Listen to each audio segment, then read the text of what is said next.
ఎంత సంపాదించినా, ఎన్ని సుఖములు అనుభవించినా ఒక్కోసారి మనసుకు శాంతి లభించదు. కానీ సాటి మనిషి కష్టం తీర్చే ప్రతి పనిలో ఎంతో మనశ్శాంతి కలుగుతుంది. భవిష్యత్తు మీద ఆశ ఉన్నవాడికి కష్టం విలువ, లక్ష్యం ఉన్నవాడికి జీవితం విలువ తెలుస్తుంది. మనిషికి నకిలీ డబ్బు తయారు చేయగలిగే తెలివే ఉంది, కానీ డబ్బుకి మనిషినే నకిలీ మనిషిగా మార్చే శక్తి ఉంది.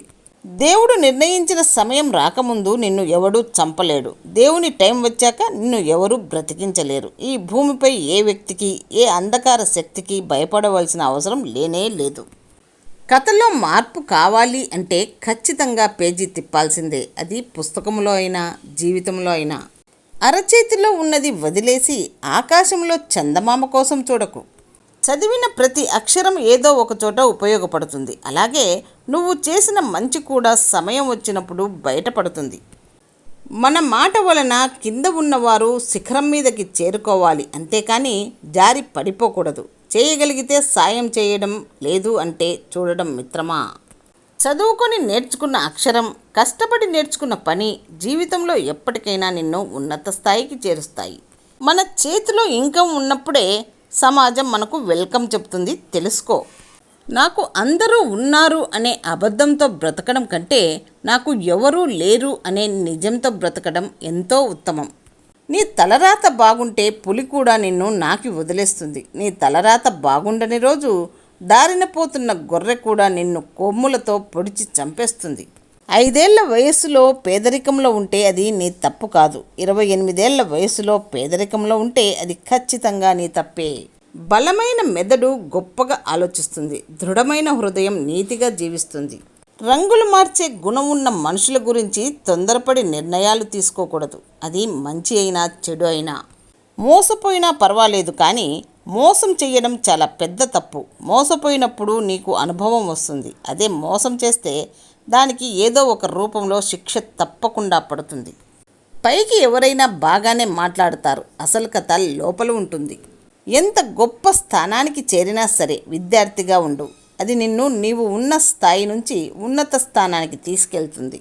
కడుపు కాలిన రోజు అన్నం విలువ తెలుస్తుంది. కష్టాలు వచ్చిన రోజు జీవితం విలువ తెలుస్తుంది. బంధాలు తెగిన రోజు బంధుత్వాల విలువ తెలుస్తుంది. ఒకరిని కించపరిచి తమని గొప్పగా చూపించుకోవడం బలహీనుల లక్షణం. ఒకరు బాగుంటే చాలు, మనకు మంచి జరుగుతుంది అనుకోవడం బుద్ధిమంతుల లక్షణం. మాటలైనా మనసైనా పరిపూర్ణంగా అర్థం అవ్వాలంటే ఎదుటి మనిషి మీద నమ్మకం, అభిమానం ఉండాలి. కానీ నిర్లక్ష్యం, చులకన భావం ఉండకూడదు. మనిషి వ్యక్తిత్వం అనేది వెలుగుతున్న దీపం వంటిది. ఎందుకంటే దీపం గుడిసెలో ఉన్న, భవనంలో ఉన్న ఒకేలా కాంతినిస్తుంది.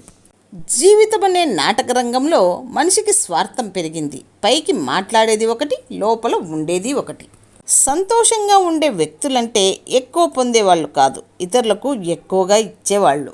తన లోపల ముత్యాలు, రత్నాలు ఉన్నాయని సముద్రం ఎవ్వరికీ చెప్పదు.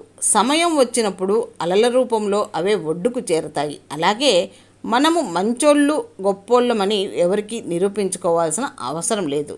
సమయం, సందర్భాన్ని బట్టి అదే బయటపడుతుంది. గడిచిన కాలం గుర్తుకు రాకపోవచ్చు, కానీ ఒకరి వల్ల బాధపడిన క్షణాలు మాత్రం ఖచ్చితంగా గుర్తుంటాయి. అందరూ అంటుంటారు గెలవాలి గెలవాలి అని. కానీ గెలవాలంటే ముందు పోరాడాలని, ఆ పోరాటంలో వెంట ఉండాలని ఆలోచించరు. తోడుగా ఉంటామనే నమ్మకం వాళ్ళు కలిగిస్తే గెలుపు పతాకం చేతిలో ఉన్నట్టే. ఎంత పీల్చినా గాలి తరిగిపోదు, ఎంత దున్నినా నేల అరిగిపోదు, ఎంత ఉరికినా నీరు అలసిపోదు, ఎన్ని ఫలాలిచ్చినా చెట్టు గర్వపడదు. కానీ ఎప్పుడు ఎలా చస్తాడో తెలియని మనిషి మాత్రం కాస్త సంపాదించి తనంత వాడు లేడని ఎగిరెగిరి పడతాడు.